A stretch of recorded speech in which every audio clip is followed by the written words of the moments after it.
আজকে আমার আম্মু 10 টাকা দিয়ে একটি থুর কিনে এনেছিল। এরপর আমি আর আমার আম্মু সেই 10 টাকার থুর দিয়ে বানিয়েছিলাম খুব মজার একটি বড়া। প্রথমেই থুরগুলোকে খুব ভালোভাবে বেছে নিয়েছিলাম। আমি না, আমার আম্মু। এরপর থুরগুলো বেছে নিয়ে আমি গরম পানিতে খুব ভালোভাবে এগুলোকে সিদ্ধ করে নিয়েছি। এরপর আমি দিয়ে দিয়েছি কিছুটা হলুদের সাথে এগুলোকে নেড়েচেড়ে আবারও সিদ্ধ করে নেব। এরপর আমি নিয়েছি কিছুটা চালের গুঁড়ো, আদা রসুন বাটা, মরিচ, হলুদ এবং লবণ। এগুলোকে খুব ভালোভাবে মিশিয়ে নিব। এরপর আমি ননস্টিক প্যানে সামান্য একটু তেল দিয়ে দিব এবং গরম করে নিব।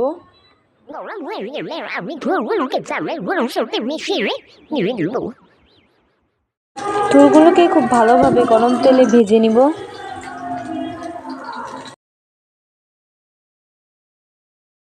পাঁচটা যখন এটি প্রায় হয়ে আসবে তখন আমি এটাকে উল্টে দিব।